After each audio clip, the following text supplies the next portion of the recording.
जय जय जय प्रिय भारत जनयित्री दिव्यधात्री। जय जय जय प्रिय भारत जनयित्री दिव्यधात्री। जय जय जय शत सहस्र नर नारी हृदय नेत्री। जय जय जय शत सहस्र नर नारी हृदय नेत्री। जय जय जय प्रिय भारत जनयित्री दिव्यधात्री।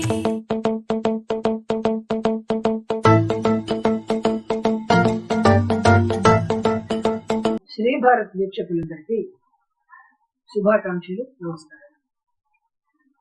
వినాయక చవితి సందర్భంగా మహాగణపతి పురాణం లేదా శ్రీ గణేశ పురాణం నుంచి కొత్త కథలు చెప్తుంది. వినాయకుడికి చవితి నాడు 21 పత్రులు పెట్టి పూజ చేస్తారు, అది అందరికీ తెలుసు. అయితే ఈ ఒక్కనాడు తప్ప మిగిలిన రోజుల్లో తులసి దళాలకు వినాయకుడిని పూజించకూడదు అని నిషేధం ఉంది.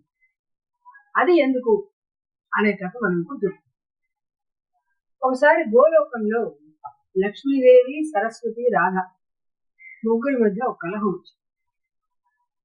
కోపం ఎక్కువైపోయి పరస్పరం చెప్పించుకుంది.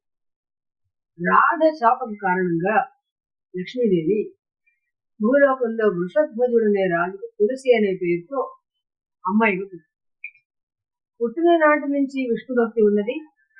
తనకి విష్ణువే భర్త కావాలన్న పట్టుదలతోటి ఆ సంకల్పంతో ఆయన అనుగ్రహం పొందడం కోసం వనాలకు వెళ్ళిపోయి తపస్సు చేసుకోవడం మొదలుపెట్టింది. ఆమె తపస్సుకు మెచ్చిన బ్రహ్మదేవుడు ప్రత్యక్షమై, తులసి, ఈ తపస్సుకు నేను మెచ్చుకున్నాను. నీవు విష్ణువుని పెళ్లి చేసుకోవాలని తపస్సు చేశావు, కానీ ఈ జన్మలో నీకు అది కుదరదు. కానీ విష్ణువు అంశం ఉన్న ఒకతన్ని పెళ్లి చేసుకుంటావు, అతడే నేను వెతుక్కుంటూ వస్తాను. మరు జన్మలో అంటే కలియుగాంతంలో నీవు వైకుంఠం చేరిపోయి మళ్ళీ విష్ణు వక్షస్థలాన్ని అలంకరిస్తున్నావు అన్నాడు. సంతృప్తి చెందిన తులసి మహావిష్ణువే తనను వెతుక్కుంటూ వస్తాడనే ఉద్దేశంతో అతని కోసం ఎదురు చూస్తూ ఆ వనంలోనే కాలక్షేపం చేస్తూ ఉంది, తపస్సు కూడా చేసుకుంటుంది. ఇట్లా ఉండగా కొంతకాలం తరువాత ఆ అడవిలోనే ఉంటున్న మునీశ్వరులు కొందరు తులసి కుటీరం ముందు నుంచే నడుచుకుంటూ వెళ్తూ రకరకాలుగా మాట్లాడుకుంటూ వెళ్తుంది. వాళ్ళు వినాయకుడు వ్రతం చేయాలని సంకల్పించారు. అందువల్ల కావలసిన సంభారాలన్నీ సమకూర్చుకున్నారు. మట్టితో వినాయకుడిని చేసి తీసుకురావాలని దగ్గరలో ఉన్న నదీ తీరానికి వెళ్తున్నారు. వీళ్ళ మాటలు, వేదపారాయణ, వినాయకుడి పూజ ఇవన్నీ కొద్ది కొద్దిగా చెవుల్లో పడ్డాయి తులసి. ఆ కుటీరం బయటకు వచ్చి నిలబడింది. అప్పటికి వీళ్ళు కుటీరం దాటిపోతారు. సరే, తిరిగి వస్తున్నప్పుడు వాళ్ళు ఏం చేస్తున్నారో, ఏం చేయబోతున్నారో చూద్దాము, తెలుసుకుందామని ఆవిడ అనుకుని ఎదురు చూస్తారు. సరే, వీళ్ళు వెళ్ళారు. విద్యుక్తంగా గణేశుడు ప్రతిమను మట్టితో తయారు చేశారు. మేళతాళాలతోటి సగౌరవంగా దాన్ని వెనక్కి తీసుకొచ్చారు. తులసి వాళ్ళ ఈ వినాయకుడి ప్రతిమ పట్ల ఆకర్షితురాలై వాళ్ళ మాటల పట్ల కూడా ఆసక్తి కలిగి వాళ్ళని అనుసరించి వాళ్ళ ఆశ్రమానికి వచ్చింది. సరే, వీళ్ళు ఒక చోట పీఠాన్ని ఏర్పాటు చేశారు. గణపతికి షోడశోపచారాలతో పూజ చేశారు. అన్ని సక్రమంగా జరిగింది. చుట్టుపక్కల ఉన్న శ్రామిక జనమందరూ కూడా పూజ చూడడానికి, తర్వాత వచ్చే ప్రసాదం తీసుకోవడానికి అందరూ వచ్చారు. వాళ్ళందరికీ కూడా ఒక ముని వినాయకుడి తత్వాన్ని విశదం చేస్తారు. చేస్తూ నాయనలారా, వినాయకుడు అంటే సాక్షాత్తుగా పరబ్రహ్మ అవతారమే.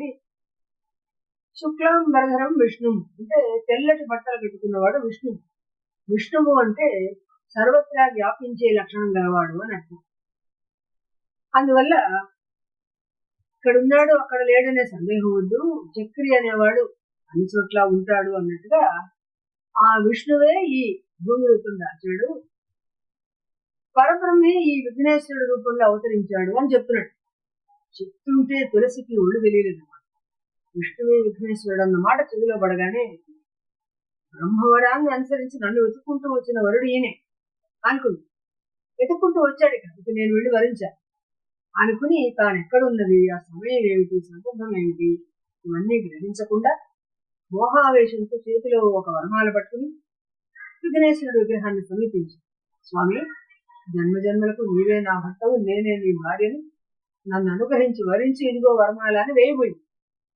వేయబోయేటప్పటికీ ఆ విగ్రహంలో ఉన్న గణేశ్వరుడు కుడి చెయ్యి నిజరూపం దాల్చింది. అంటే చేతికి ప్రాణం వచ్చి చెయ్యి కదిలింది. విగ్రహం నుంచి మాటలు వినబడ్డాయి. ఆగాదు తులసి, తొందరపడద్దు, మోహావేశంతో వచ్చావు, నేను నీ భర్తను కాను అన్నాడు. ఇదంతా చూశారు చుట్టుపక్కల ఉన్నవాడు. చేతికి ప్రాణం వచ్చింది, విగ్రహం నుంచి మాటలు వినబడుతుంది. నిశ్చేష్టులే అందరూ నిలబడి చూస్తుండిపోయారు. కానీ తులసి మాత్రం తన భావావేశంలోనే ఉంది, బయటపడలేదు. నుంచి ఆ వినాయకుడి విగ్రహంలో విష్ణువే దర్శనమిస్తున్నాడు. స్వామి, నన్ను వారించకండి, ఎన్నో జన్మల పుణ్యఫలం చేతి ఇప్పుడు మిమ్మల్ని భర్తగా నేను పొందగలుగుతున్నాను, ఇది నా అదృష్టం, ఈ జన్మకే కాదు 7 జన్మలకు మీరే నా భర్త, నేనే మీ భార్యను అంటూ ఒళ్ళు తెలియని భావావేశంతో ఆ వరమాల వినాయకుడి మెడలో వేసేస్తాడు. దాంతో వినాయకుడు నిజ రూపం దాచి బయటకు వచ్చాడు. చీచి, ఇట్లాడు పని చేస్తావను, ఎంత నీచ పని చేశావు, నీ ఉన్మత్తమైన మోహావేశంతో విష్ణువుకి వినాయకుడికి తేడా తెలియకుండా ప్రవర్తిస్తావా, నువ్వు రాక్షసంగా ప్రవర్తించావు నువ్వు, అందుకని నీవు ఒక రాక్షసుడికి భార్య అయిపోతావు అని చెప్పింది. ఈమె హతాశురాలే అలా ఉండిపోయింది. మహర్షులందరూ వచ్చి, స్వామి ఎవరనుకుంటున్నారు, ఈవిడ లక్ష్మీదేవి అంశతో పుట్టిన ఆవిడ, రాధాదేవి శాపంతో ఇట్లా వచ్చింది, బ్రహ్మదేవుడితో వరాలు పొందింది, పొరపాటు పడింది పాపం, విష్ణుతత్వం మీ తత్వం ఒకటే అని అనుకుని పొరపాటు పడింది, దురుద్దేశం లేదు, ఈవిడని మన్నించారు స్వామి నువ్వు అన్నారు. అని శాపానికి ఉపసంహరణం కూడా అనుగ్రహించి స్వామి అన్నారు. సరే, వినాయకుడు శాంతించి రాధ శాప ఫలంగా తులసి ఈ జన్మలో జలంధరుడనే రాక్షసుడికి భార్య అవుతుంది. కలియుగాంతానికి మళ్ళీ విష్ణుదేవుడి దగ్గరికి వెళ్తుంది. ఈ లోపల తులసి అనే చెట్టుగా మారుతుంది. ఈ తులసి పత్రాలతో విష్ణువుని పూజించిన వాళ్ళందరికీ కూడా మోక్షం కలుగుతుంది. తులసి పూసల మాలలు జపం చేసుకోవడానికి సర్వోత్కృష్టం అవుతాయి. కలియుగాంతం వరకు తులసి పూజలు అందుకుంటూ మహావిష్ణువు కూడా తలుస్తాడు, ఆయనకు కూడా ప్రీతిపాత్రురాలు అవుతుంది. యుగాంతంలో తులసి నిజరూపం దాల్చిన లక్ష్మిగా మళ్ళీ వైకుంఠం చేరుకుంటుందని అనుగ్రహించారు. ఇక మునులు అక్కడున్న జనులందరూ సంతోషించారు, విఘ్నేశ్వరుని 1000 రకాలుగా కీర్తించారు. తులసి కూడా చేతులు జోడించుకుని, స్వామి పొరపాటైతే చేశాను, కానీ ఈ జన్మలో నీ పూజకి నాకు కూడా అర్హత ప్రసాదించు అని కోరింది.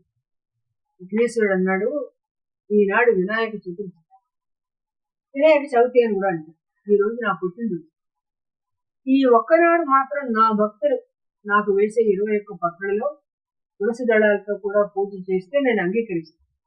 ఈనాడు కాకుండా మరి ఏనాడైనా సరే తులసి దళాలతో నాకు పూజ చేయకూడదు,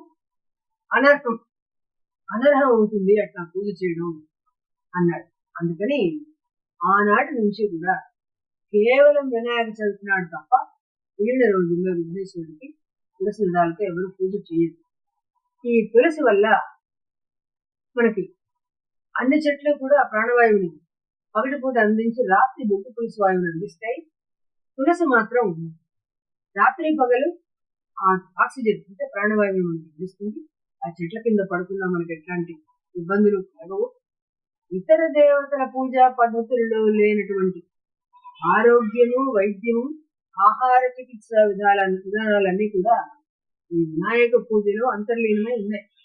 ఇటువంటి మహత్తున్న ఈ వినాయకుడికి మనం నమస్కారాలు అర్పించుకుంటూ పండుగ నాడు ఆయన్ని మనస్ఫూర్తిగా స్మరించుకుంటూ పూజించుకుందాము.